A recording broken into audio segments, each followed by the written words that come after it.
Bismillahirrahmanirrahim.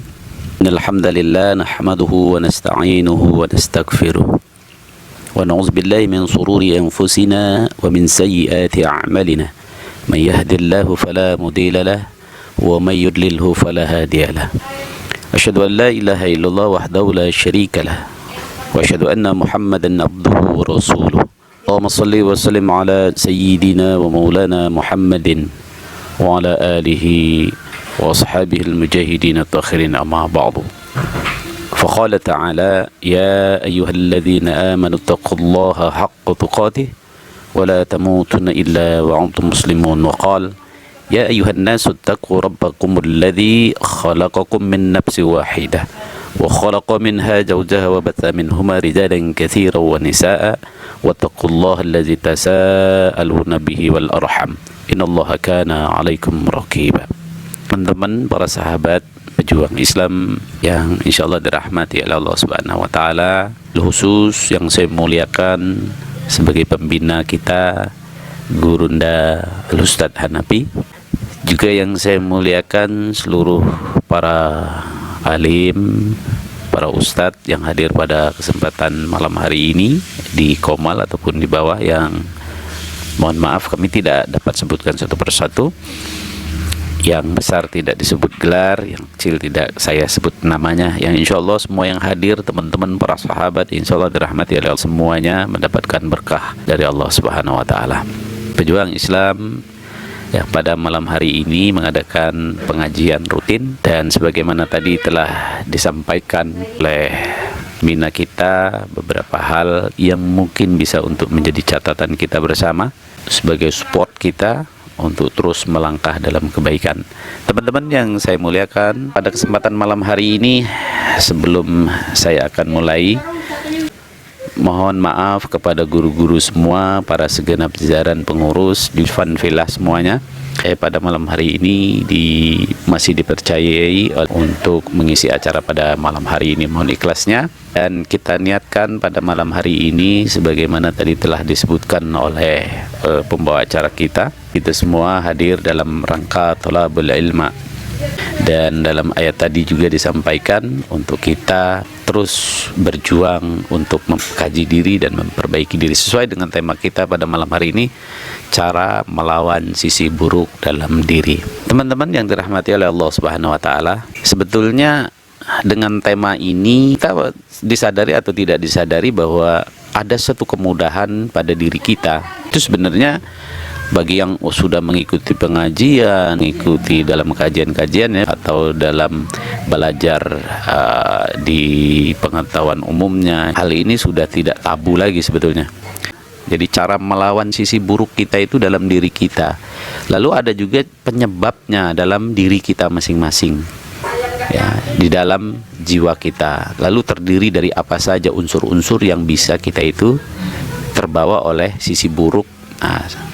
Oleh karena itu pada malam hari ini saya akan mengawali dengan mujahadah, atau disebut dengan mujahadatun nafs.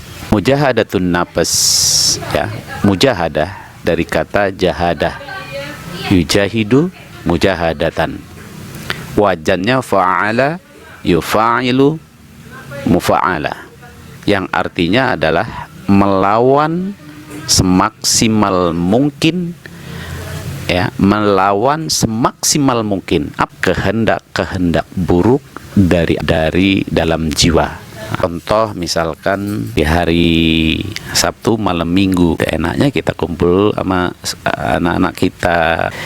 Nah, kita ganti dengan pengajian malam hari ini. Itu kemudian kalaukah malam nanti kita enaknya tidur gitu. Saat sisi normal, aturan kita itu tidur, nah itu yang disebut dengan mujahadatun nafs, melawan yang normal tadi, yang biasa tadi, yang biasanya kita tidur jam 2, jam 3, kita lawan terus, mendirikan apa? Sholat, tahajud. Nah, artinya kita sudah naik level tuh. Yang nggak pernah dilakukan, ya mencoba untuk apa? Dilakukan. Seperti sebagaimana malaikat taat kepada Allah, nggak pernah tidur gitu, taat. Nah, kita melawan hawa kantuk seperti malaikat yang nggak tidur, maka sisi malaikat itu kita hidupkan dalam diri kita, yaitu karakter nuriyah. Kemudian dicontohkan lagi seperti muhalafatul nafs, yang biasanya banyak makan. Kita untuk mencoba berpuasa. Nah, level ini naik lagi nih. Itu disebut dengan amara bisu, ya. An-nafs amara bisu. Cuma kita yang ada jiwa ini yang cenderung melakukan yang tidak sering kita lakukan. Kalau hari ini kita coba untuk mengubah hal-hal, terus kita mengubah diri kita sendiri. Misalkan kegiatan buruk, kebiasaan-kebiasaan yang normal selaku fitrahnya kita manusia yang lurus-lurus aja, tiba-tiba kita mengubah. Nah, sifat ini, ini yang disebut dengan amaro bisu, sebagai kompor misalkan. Maaf, ini jangan kita contohkan kepada orang lain ya, misalkan pada diri kita. Lanjut, jika kita meningkat nih, nah itu disebut dengan alawamah. Itu kita menyesal, menyalahkan diri kita. Sama dengan kita menyalahkan orang lain. Ini gara-gara kamu misalkan. Ada suatu penyesalan, tetapi penyesalan itu dialamatkan kepada orang lain atau pada diri sendiri. Nah, itu alawamahnya bermasalah. Kalau bisa atau pada diri sendiri, nah itu tidak kepada orang lain, berarti meningkat lagi tuh kita dari level-level itu. Maka kita harus tahu elemen-elemen yang ada pada diri kita. Berarti kita harus naikkan tingkat lagi dari nafsu amarah ke nafsu lawamah, ya. Kita sudah faham tuh bahwa kita inilah yang bermasalah sebenarnya, ya. Ada ciri orang-orang yang belum bisa lolos daripada itu, dari nafsul amarah. Apa contohnya? Misalkan segala hal yang terjadi pada diri kita yang selalu menyalahkan orang lain, bukan karena orang lain saja, bahkan menyalahkan benda, karena HP, karena TV, karena media dan lain-lain. Nah, kita menyalahkan itu.